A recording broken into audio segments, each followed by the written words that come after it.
Familiar with IPFS? Okay, just a couple. Kind of a cool thing. If you haven't looked at it, look at IPFS. It's pretty. If you're technical, you'll blow your mind. It's like a global file system. You throw a file out there, it stores it by its name or its hash. So it hashes the file, stores it out there. If you change the file at all, of course, it's a different file. It's a different hash, different name, different location. So we just store this hash file name, and then it points to an IPFS file, which can't be tampered with, because if you tamper with it, it's not really even the same file name. So we use that, and we store this data. We also let you optionally store like the signature of the file. Like if you said, hey, this is a PDF, this is what I'm promising with my token, you can sign that, digitally sign it with the key that comes from Ravencoin. So you're kind of promising this. Anyway, that's all available. Anyway, this is done, complete, code complete. The testnet, familiar with testnet? Testnet, you can do this on Bitcoin, Bitcoin-testnet, and you're running a testnet where it's like, coins aren't really worth anything, but you can play with it. Same thing. We have Ravencoin testnet that you can play with, and you can issue assets and see how it works, all of that. So what do assets get used for? This is like a weird name. It's like just assets. It's like it's like saying data, right? It just doesn't mean anything until you kind of put something behind it, like a Word document or whatever. Data. Everything's data, right? Well, so what is an asset? Kind of a whole bunch of different things. So gift cards is one. You could use it like you can say each one of these. The nice thing about these assets, like Bitcoin, you can't counterfeit them, right? I mean, with anything with a computer, if you said, oh, here's a file, it's good for this, and somebody's, oh, that's great, now I make a copy of it, and I got two of them, right? It's not good for money. It's not good for assets. So they're counterfeit proof. Counterfeit proof. So gift cards is one, right? Each one of these tokens that I've just created is good for X. You decide what X is, right? You have to give it value. Rewards program, similar kind of thing. Think Sky Miles, stuff like that. Tokens that represent real property, right? You could say, hey, this token, is worth, is this land. Whoever owns this owns the land. You can now move it around and transfer it. Or for homes or cars. You could even have a car look at this thing and you sign it with the private key that you own and it starts the car. Things like that. Energy credits. You could tokenize gold, diamond, silver, precious metals. These would be things that would be sitting in a safe. Of course, with all of these, unlike Bitcoin, and it has very different, unlike Bitcoin, there's a trust person, right? This token can say like silver bar 10135 that's sitting in a safe, but you still have somebody that's like, yeah, I promise that, and you still have to kind of trust this person. They have it in the safe and that kind of thing. Some of these people will be government regulated, and I'll talk about that in a minute. Some aren't, so it's really up to you to kind of make sure that whatever's being promised with this token actually exists, and that person's trustworthy, or we'll get in trouble if they violate their agreements, things like that. But you can tokenize gold, diamond, silver, precious metals. So you have this safe full of precious metals, right? Like a $1 million worth of gold. You chop it up into a million pieces. Now each one of these tokens is worth $1. As long as everybody trusts that there is the gold and they can get it if they need to, and things like that. This would be a lot like Tether. So Tether is a token out there that represents $1, and there's a company out there that says, yeah, no, we got. So there's 2.7 billion Tether tokens, and a company says, yeah, we got $2.7 billion in the bank. Well, you have to trust that that is indeed the case, and then if everybody trusts that, then these tokens are each worth $1. So software, you can represent software licenses, in-game items, swords, skins, etc., where they're kind of counterfeit proof and send them to each other. Card games and things like that. Contractual obligations, you can basically say a contractual obligation would be something that says, I promise that I will pay 10% of the profits of this organization going forward, and then you have to kind of trust that they'll do that, but this token could represent a share of profits. Right? So that'd be just a contractual obligation, and then it's a share of that contractual obligation. An ICO or an STO. Most of you knew what an ICO is, but an ICO is basically just an initial coin offering. They use a platform like Ravencoin, ERC20 typically, but there's a few others. And they'll issue a token, right? They'll say, okay, we've got 1 million of these. Now we've got a white paper that says we're going to build this. You want to be part of it? You want to be, own a share of this network kind of thing, and you basically sell this token. And this happened a ton in 2017, and there's some legal ramifications, at least in the US, for doing this. I'll talk about those just a little bit. STO is exactly the same thing, but it's a security token offering. It's exactly the same token. It's exactly the same promise, only it's being issued under regulation. Will trade under regulation. So there's some laws in the US that require exchange licenses if you're putting and broker-dealers to be wrapped around these, so everything has to trade through a broker-dealer and through a regulated entity. So that's what an STO is. It's exactly the same as an ICO, but with regulation. It's just a new name they've come up for the kind of the regulated version of this. The SEC has basically come out and said, hey, some of these ICOs were illegally issued. You're not allowed to basically just create a token, make a promise, and issue it without registering with the SEC. There's some laws from 1933, 34. I'll talk about those in a minute. Reservation token, so maybe this token represents a reservation for a time slot or for a seat, something like that. Certificates of authenticity for artwork or rare items. So one thing you can do is you can create one of these tokens, and I'll show you, it's kind of cool in this particular system. In Ravencoin, we have these unique assets. So if it's named a certain way and has a hashtag in it, you know there will only ever be one. We just built that into the software. And so you can say this token is the certificate of authenticity. So you create some artwork, or like, you know, print 1 of 8, and you name your token 1 of 8, you know, for the artwork, and you give it to them with the artwork. And now the owner should transfer that with the artwork if they sold it, right? And so it's kind of a certificate of authenticity. And that way, if somebody takes this artwork and tries to copy it, the artist says, hey, you know, this looks like a counterfeit, because they should have a token that went with it. And you can move these tokens around like Bitcoin. Value and money moves like email now. It scares the government to death, but that ship has sailed. So babysitting, credit debits, just sort of simple agreements, you know, sort of you know, fake money. Local currency for a town. Stable coin. So a stable coin is like Tether, right? Tether is a stable coin, represents $1. You can do the same thing here. You know, put a bunch of dollars in the bank, issue tokens that represent that dollar.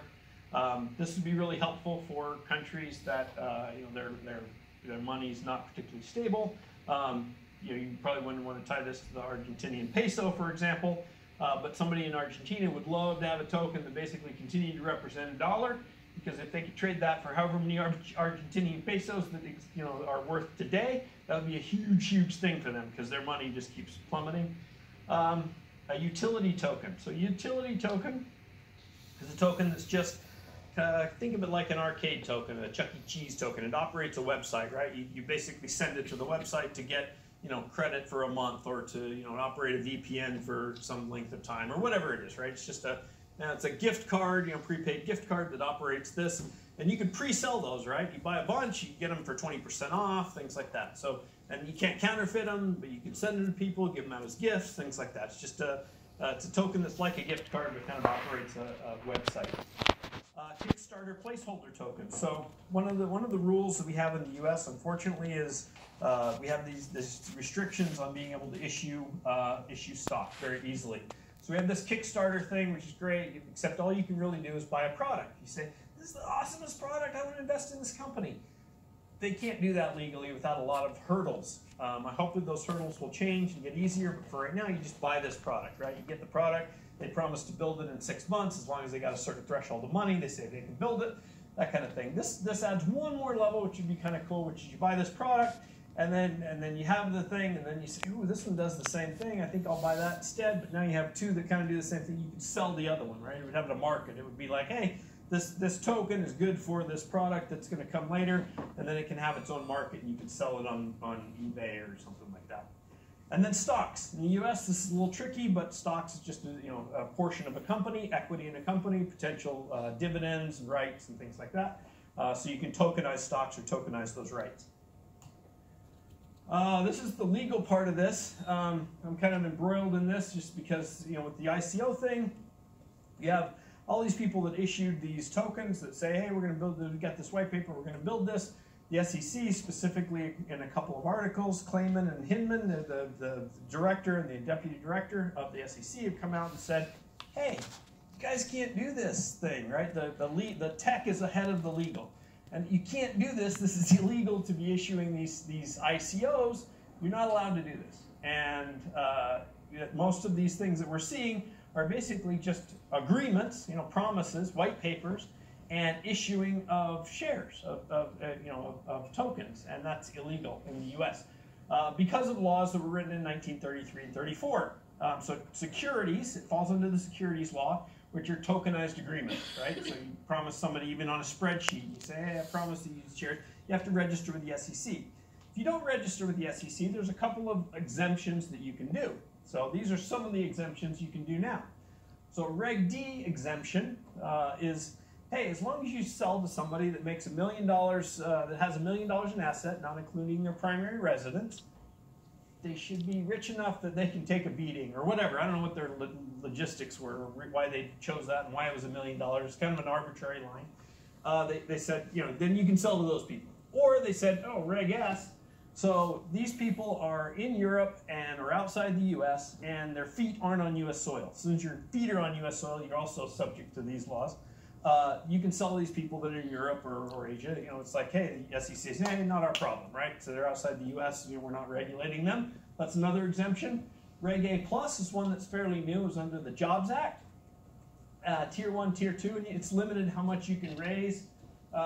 Rule 504, you can raise like $5 million. Crowdfunding brings that level down. It's a little easier. This one's actually kind of cool. It'd be great for tokens. You can raise less money, but for a lot of projects can be done for under $1 million. And you know, it costs you $1 million a lot of times to go through the whole registration process, right? To have a public company. But with all this said, Ravencoin's a global chain, jurisdiction agnostic. A lot of this stuff will happen outside the U.S. Not really subject to these rules as long as the investors aren't in the U.S. How many have heard of the Red Flag Act?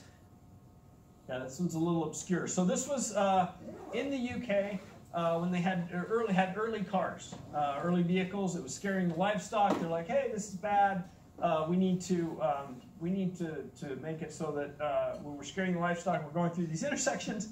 So what we're going to do is we're going to have somebody run with a red flag in front of every car.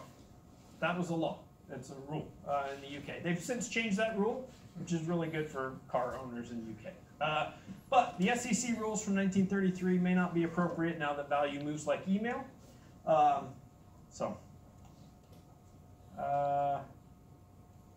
this is use case for Raven. So this is just my example use case. You could take a lemonade stand, basically issue shares, go around your neighborhood, basically sell shares to the neighbors, right? You share this lemonade stand, use the capital, go buy sugar, Kool-Aid packets, cups, stuff like that, run your lemonade stand, does really successful, right? You start franchising, makes $1 million. You can then take those funds and actually send it to the holders of this asset via Raven. So take $1 million, turn it into Raven and send it, even though you don't know the names of the holders, and even if the holders had sent to their neighbors and gifted it to their grandkids, the shares can be kind of distributed, and the funds will now flow kind of through those channels to those people that initially invested in this in the project. Sub-assets, we have the concept of sub-assets. Yeah? Sorry, can you just talk through how funds do flow through? Sure. So on the chain, and you can do this with Bitcoin now, right? You could go say, who owns Bitcoin, right? There's some scanners that go through and it'll say every address and every quantity of everyone. You don't know their names, right? But you know that this address holds 2.2 Bitcoin, this holds 0.06 Bitcoin. You can get that list right now. Just run the software, scan through, build a list, right? It build a big spreadsheet, right? So because we have that list for asset tables, you can then take that and you can say, let's say you knew for sure that you only created 1 million lemonade stand tokens, right? So there's 1 million of them. They're out there. They're in some addresses. The software will just go through and tell you where they are, right? Here's the breakdown. You end up being in like 46 different addresses. There's a big holder and some small holders, right? So then all it does is take the Raven, right, which is worth right now 2 cents. It could be worth more or less in the future, who knows? But you buy that much Raven, and then you say send pro rata to these same addresses, and it just distributes it. So that's how that would work. And that's an easy push on to? It will be. Yeah. Yep, it will be. It's actually phase 3, and we built phase 1, phase 2, and phase 4. We skipped phase 3 because it can be done without changing the chain, right? Changing the protocol. So we kind of skipped over, but we're going to do it soon. Yep. Anyway, sub token, yeah. Yeah. So you see Ravencoin as a way of distributing assets, right? Distributing funds, money, value. Yep. And you create a token Yep. that represents an asset or a piece of an asset. Yes. So to create that token, you have to pay 500 Raven. Yes. The more people adopt Ravencoin, Yes. the more expensive it will be to create assets. Yes. And so then you kind of kill your own system. No. Well, I hope not. No, everyone loves Ravencoin and buys Ravencoin. Yes. It's 500. Yes, yes. I understand what you're saying, but with 21 billion, there's a lot of Ravencoin out there, and when you burn them, they go away. And economics basically just says, hey, you know, like let's say somebody like lost some gold, right? They lost their jewelry and it got buried in the bottom of the lake, and we find it again. Doesn't mean gold price goes down or gets broken. It basically just means the remaining gold is a little bit more rare, so it'll go up in price. And it has that same economic effect. We've seen it in a bunch of other coins. We've seen it, you know, with burns, and there's times where Bitcoin is provably lost, or with counterparty provably burned, and it basically just rewards the people that are kind of left, who are holding it already at that point in time. The So, concern though is that the cost of the cost of creating an asset Could- going to be more. could be too high. Right? Exactly. Yeah, so there is that possibility. There is a possibility that goes up. Yeah. So what you want to do is buy all your Raven now while it's cheap. That way you won't have that problem. No, that's a flippant answer. But the other thing that happens is as more Ravencoin gets burned and the price goes up, there's more people mining, and so it's a more secure chain. So the value of being on a more secure chain goes up. There's kind of a benefit to that. If it gets too out of whack, I agree with you, right? If it gets like, oh, hey, it's, you know, Raven's $10,000, I can't pay, you know, you can't, then it'll probably need to be fixed. So there is that possibility. Meaning it's been sent to an address that no one has a key for. So it's provably, you can still see it, it's still auditable. Yeah, but it's out of the system. Yep. Yeah. So this sort of dividend distribution concept seems like essential in the value of, in the aggregate value of Ravencoin, as in if that weren't a key, if at no point it's stored value, then it's kind of just pure utility token. Yes. And so I guess I'm asking you, now that I had a question about the value, how you would value utility tokens, because that seems really abstract to me. Yep. But now that I know that there's this value component, then that makes a little bit more sense. But had Ravencoin not had a value? Not had the value. This Do you have, so yeah, crypto doesn't work really if the base token doesn't have a value. So one of the things that happens is the mining and the security and the value tend to go in lockstep. And it was one of the things that Bitcoin did that made it like that people probably would have said, yeah, it'll never make it. You're just creating something out of thin air. People are mining it. They've got a bunch on their laptop. It didn't work. It wasn't until the first transaction was a pizza, right? 2 pizzas, 10,000 Bitcoin, right? It's now on what, $65 million pizza, but 2 pizzas, I guess, $30 million pizza. That's a lot for pizza, even Papa John's. But the value will go. You need that value. right. You need, and because Bitcoin kind of went over that hurdle to the point, even when there was a penny, right? Once that happened, that was kind of a watershed moment where now it has value, which means it goes up, and because of its rarity, right? There's only so many. Then people buy it to hold it, and then that secured it more. So when Bitcoin, when the guy paid $10,000, 10,000 Bitcoin for 2 pizzas, it was easy to get Bitcoin. There wasn't much value to them, and there wasn't much security behind it either. Right. Okay, so I would think that mining would follow value more than drive. It's kind of in lockstep. I've written a paper on it. You can look it up. Cool. Look up Let's Talk Bitcoin and just my name, Tron Black. There's a paper on how it's a lockstep function, right?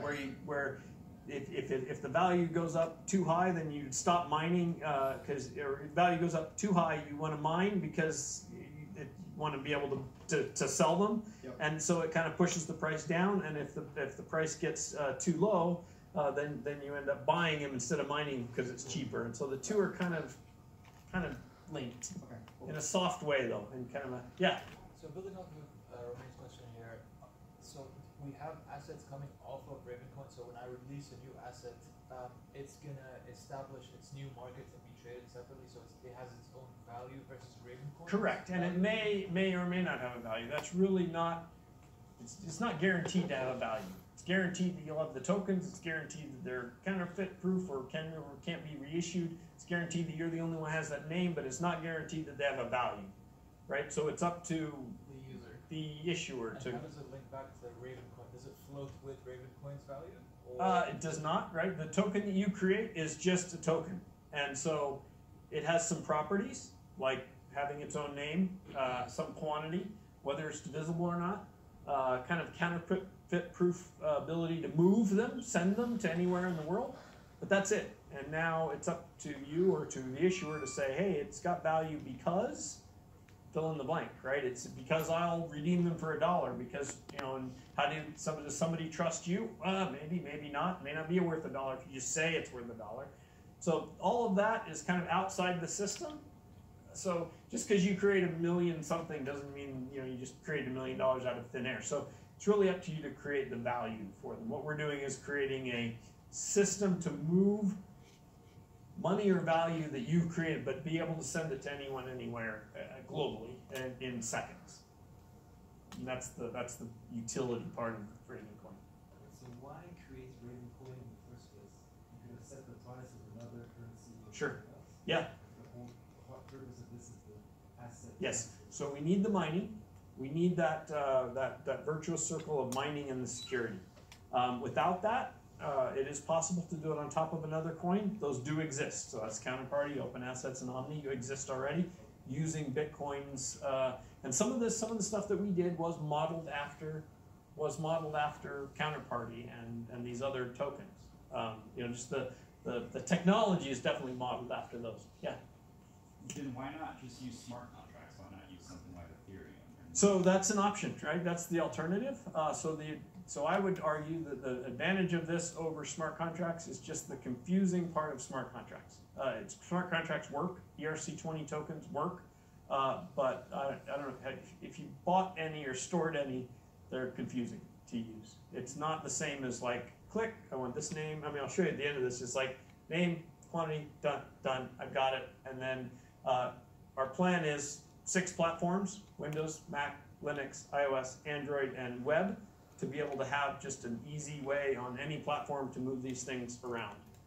But wouldn't that component be a centralized aspect, right? Like, technically, I could create myself a user interface that overlays these transactions on Ethereum, sure, which would give the same value that you just mentioned. You can, but if you keep it decentralized, then you're going to have to do all the key management and everything yourself, or centralize the key management, like a Coinbase, right? In which case, you may as well switch to a database if you're just going to do it all in one place. So the wallets and things like that we're developing are all decentralized. The keys are held by the user. The keys are held on the phone. We have no ability. I mean, Ravencoin, we can't move the assets, right? The keys.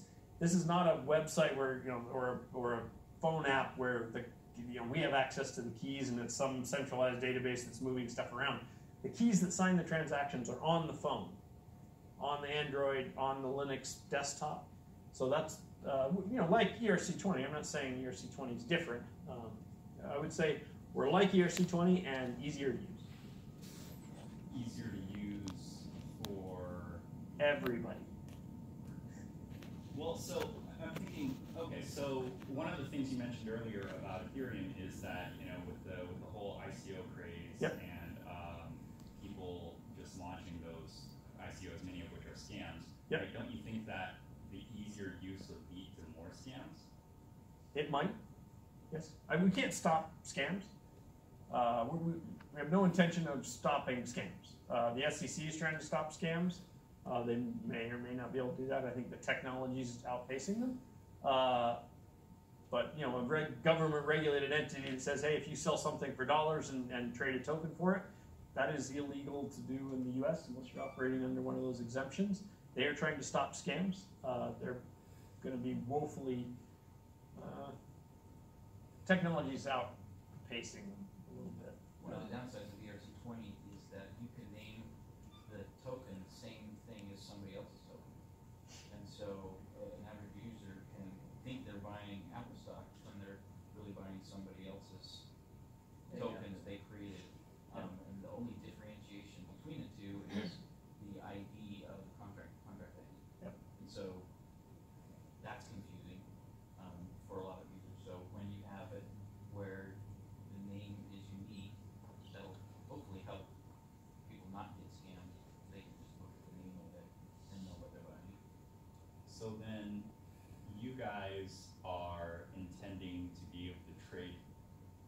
tokens outside of exchanges? So the technology does not trade tokens. Technology sends tokens.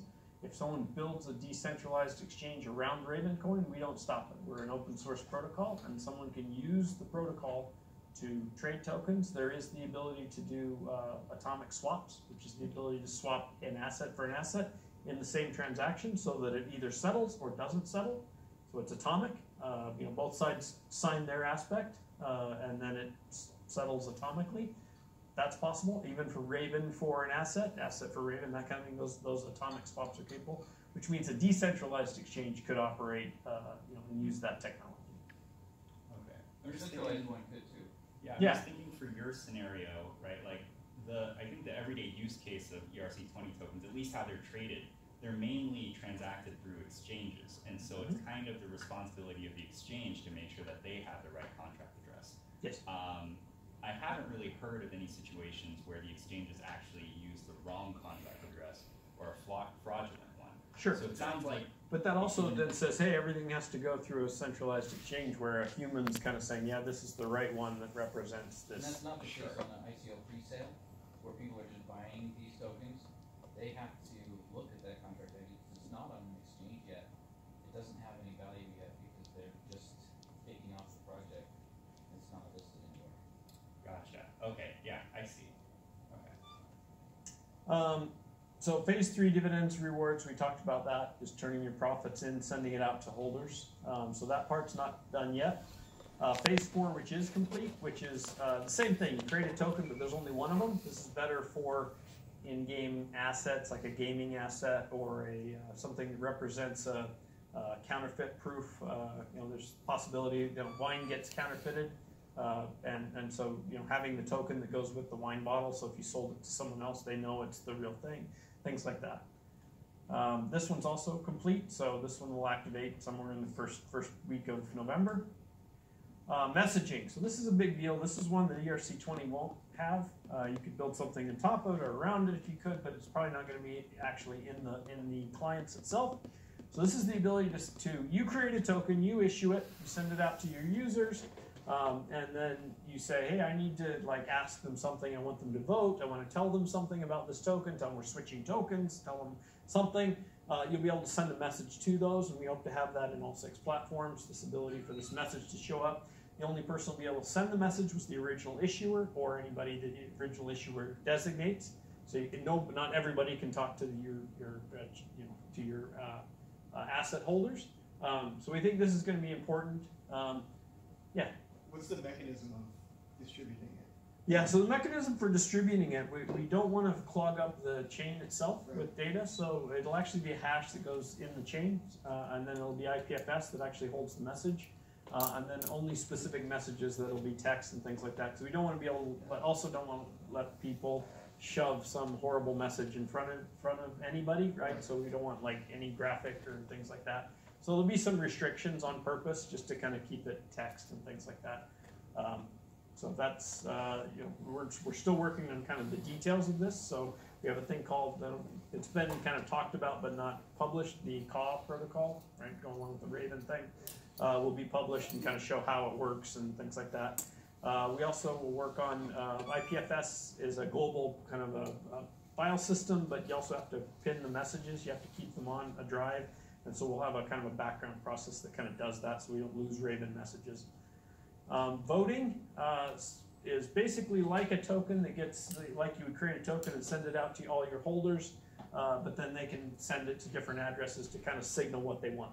So the combination, I can tell you where messaging came from. I was at a kind of a Bitcoin, high-level Bitcoin meetup thing, and there was a guy who had issued on Counterparty. Counterparty, the fees got really high for Bitcoin. And so he'd issued on Counterparty. Now the fees are really high for moving stuff around. It was storage. And they said, we're switching over to ERC20 tokens. And they couldn't communicate with the Counterparty holders. There was no way to talk to them. And so it had been a multi-year process of trying to get them to switch over to this other token. And there was another guy that says, hey, yeah, I've got a NASDAQ listed company. I got the same problem. He said, I got a NASDAQ listed company. I got all these holders. For me to talk to my holders, I need to go to this quasi-monopoly company. I need to ask them, it cost me $30,000 to get the list from them, And when I get the list, it's names and mailing address. No fax number, no email, no phone number, a name and a mailing address. And the reason for that is because everything settles at the DTCC, so there's kind of this settling system that the US has, right? Everything settles there, but it's held in street names, so everything, all stock, you don't own stock, right? All stock's owned by Seed & Co., which is what DTCC moves around. So you have contractual rights to stocks. You don't actually own stocks. Anyway, these stocks move around, and they net settle in this DTCC, and when you want to get the name, they have to go out to like Schwab and to Fidelity and all these things and collect all the lists and all the stuff, and it all comes back in one place.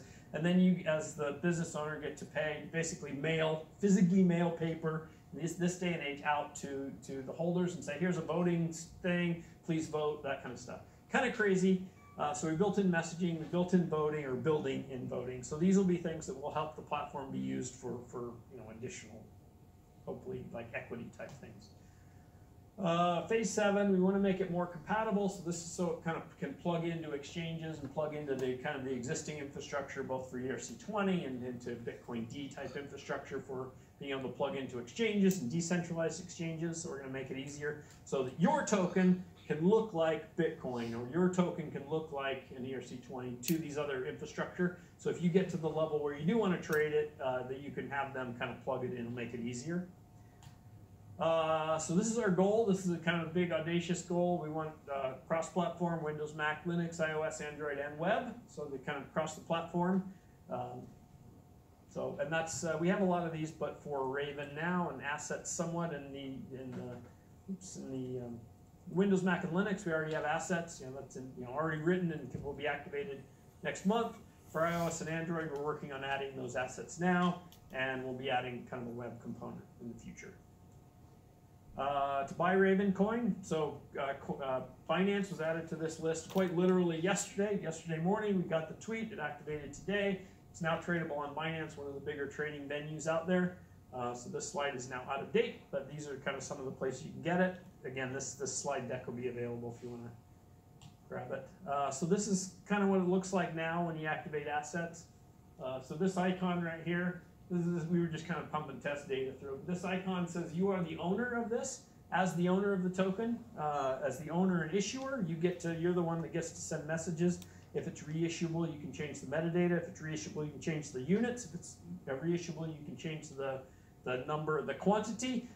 Once you make it not reissuable, all those are locked, permanent. You can't change them at all. But that's what this icon represents: is that you're the owner of that token. So this is the interface for creating it. We're actually going to hide this address line. It's kind of useful if you're a power user, but not if you're not. You get to choose the name, check availability, make sure your name's available. You put in the quantity, you put in the units. As you move that arrow up and down, this changes from 1.0 just to a 1. As you get the units to 0, you get to choose whether it's reissuable and whether you want to add the JSON metadata hash. This is just some data that you're allowed to put in. We kind of have a spec for it, but you can add additional fields if you want. But we have one that kind of like says, hey, if you want to say that this token's for sale, fill in this field. If you want to put your contact information, fill in this field. Just to create a standard, so if somebody's scanning through this and wants to know more about it, that would be available for them to do. You can create icons, but only a certain size and stuff, so that we can't throw bad pictures and things like that. So we've kind of thought through the data structure. The mobile wallets have been released. These links will go to the Play Store or to the Google Store. And we're adding asset support to the mobile. We're talking to decentralized exchanges. We want these assets to at least trade peer-to-peer, person-to-person. Some of the exchanges, at least in the US, have to think about whether or not they have what type of asset this is. If it's security, they can get in trouble for listing it. The decentralized exchanges, though, are really just software that people are running, and the bids and asks go on a chain, and you basically trade. And there's really no neck to ring, right? There's just a bunch of people running software, so it should be able to work that way. Borderless free trade for Ravencoin hosted assets. This is brand new, pretty much announced yesterday, announced again here today.